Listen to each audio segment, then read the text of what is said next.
Hey sports fans, back again, and this time we're going to take a dive into one of the most interesting careers of former college superstar and NFL running back Reggie Bush.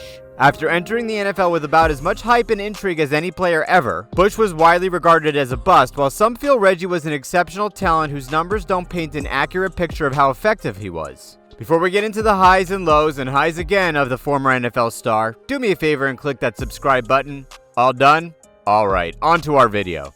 Growing up in San Diego, Reggie Bush was raised by his mother and stepfather, with Reggie Sr. being out of the picture. His stepdad, Lamar, was a spiritual person and was a strong influence on Reggie and wanted him to approach everything he did with humility no matter what he accomplished. Having a grounded household was good for Reggie and kept him out of trouble. One of the many things that caught the excitable Reggie's young attention was football. After joining Pop Warner at the age of 9, Reggie proved to be a very quick study. So quick, in fact, and quick on his feet, that he ran for 300 yards and 7 touchdowns in his first game. After that, Reggie's mother and stepfather knew that Bush was a special player. Reggie's love for football grew, and his admiration for people like Marshall Faulk, Ricky Williams, Terrell Davis, and Marcus Allen helped Bush know exactly what he wanted to be when he grew up. At Mount Helix High School, it didn't take long for Reggie to display his special ability after he broke off for a 60-yard run the first time he touched the ball. Named Dancing Man for his quick feet and uncanny start-stop ability, Reggie Bush established himself as a game-breaking addition to Helix High's offense. Another star by the name of Alex Smith attended Helix High, but Reggie proved to be on another level of elite prospect.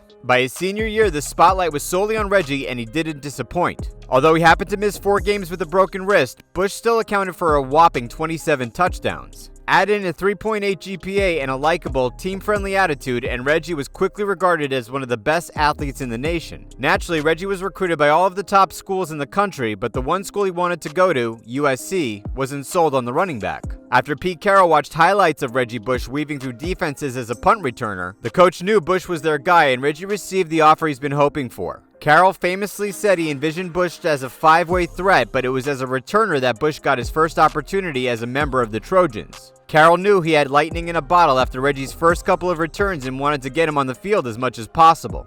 Coach Carroll's philosophy before Bush was to use more upperclassmen, especially to pair with his budding star quarterback Matt Leinart, but after seeing Bush play, he knew he had to find ways to implement him as soon as possible. Implement him he did, and Bush went on to be a first-team All-American and rack up 1,331 all-purpose yards, a USC freshman record. He and former high school teammate Alex Smith would go on to both become Heisman finalists, making it the first time a high school had 2 finalists in the same ceremony. After his freshman season, Bush was a household name, and people began comparing him to some of the greats to put on the Trojan jersey. After crushing Oklahoma in the Orange Bowl and winning a national title, USC and Bush appeared unstoppable, and Carroll a genius for luring Bush to USC. The NFL already began licking its chops at a chance to sign Reggie whenever he got out of college, and everyone began vying for a piece of the golden ticket. Sure thing that was Reggie Bush. In 2005, Bush again would be a first-team All-American, and this time he would bring home the Heisman. He would also win the Walter Camp Award and the Doak Walker Award as the nation's best running back. Bush led the nation with a scintillating 223 all-purpose yards per game and solidified his Trojan folklore status with 513 all-purpose yards versus Fresno State. In January of 2006, he and quarterback Matt Leinart became the first Heisman-winning duo to play together in the same game. For Bush, things were riding about as high as any college player or soon-to-be NFL prospect could hope, but Bush's shrine would soon get tarnished by an NCAA scandal after reports surfaced that his family had been receiving improper benefits. Bush shot down the claims, and many believed the stud running back with a squeaky clean persona was off the hook. Later that spring, Bush would enter the NFL draft and be selected 2nd overall by the New Orleans Saints. Bush came out of the gates hot with a 141-yard effort in his first game, but his rookie season was filled with ups and downs. Although Bush would rip off highlight reel plays, he wasn't his usually dominant self. Bush wouldn't score a touchdown until mid-November and averaged a pedestrian 2.55 yards per carry, which was good enough for the league's worst. Less than a month later, he'd tie the Saints' single-game touchdown record after scoring 4 against the 49ers and looked unstoppable. The momentum would carry into the NFC Championship game, but Bush would be one of the few bright spots, but the Saints would be pulverized by the Chicago Bears. The season was a solid one for Reggie, but he was criticized for not being a pure running back, unable to grind out the tough yards and more of a satellite back.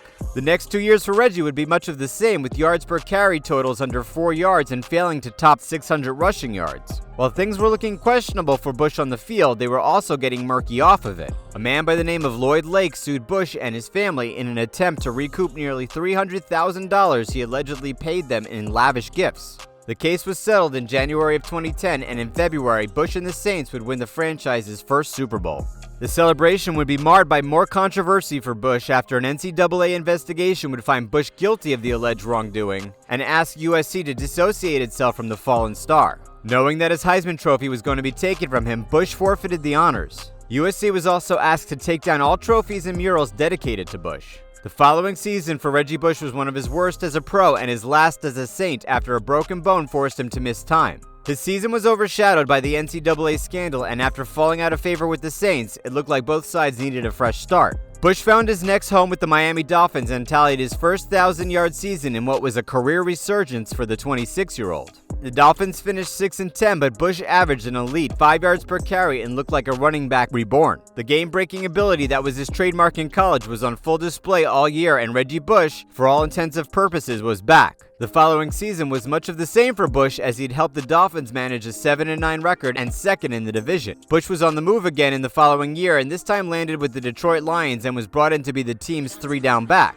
He'd end up sharing the backfield with Joy K. Bell, but still topped 1,000 yards rushing for the second time in his career. Bush proved he could be the guy in the Lions' backfield, but the following season, the Lions insisted on Bush again splitting carries with Bell. Bush managed just under 300 yards rushing in 11 games and once again be on the move. This time to the 49ers, a team in which he delivered his best game against just years prior. Unfortunately for Bush, his best days were viewed as long behind him, as he would gain just 28 yards on 8 carries after appearing in only 5 games. In his final game, Bush slipped on the concrete just off the sideline at the Rams Stadium and ended up tearing his meniscus. Bush sued the Rams and was awarded over $20 million in damages. Bush latched on with the Bills in 2016 to back up LaShawn McCoy and Mike Gillislee, but after rushing for -3 yards in his 12 attempts, it was clear his career was done. The player that entered the league with as much promise as any athlete in recent memory had exited, being the first non-quarterback in NFL history to carry the ball at least 10 times and record negative yards. In December of 2017, after wavering on a comeback, Reggie Bush made a quiet exit from football and retired, ending a career that left the sports world wanting. He retired, never making a Pro Bowl. Reggie has since been welcomed back to the Trojan family after his 10-year mandated dissertation from the university concluded, and currently serves as a college football studio analyst on Fox Sports and is also a contributor on FS1 daily studio shows. Alright, sports fans, that's it for the roller coaster career of one of the most talented college football players of all time, Reggie Bush, who was a serviceable pro but never close to the superstar everyone had hoped. Was Bush a bust? Did his career disappoint you? Let us know your thoughts and drop a comment below. And if you haven't done so already, go ahead and hit that subscribe button. Until next time, sports fans.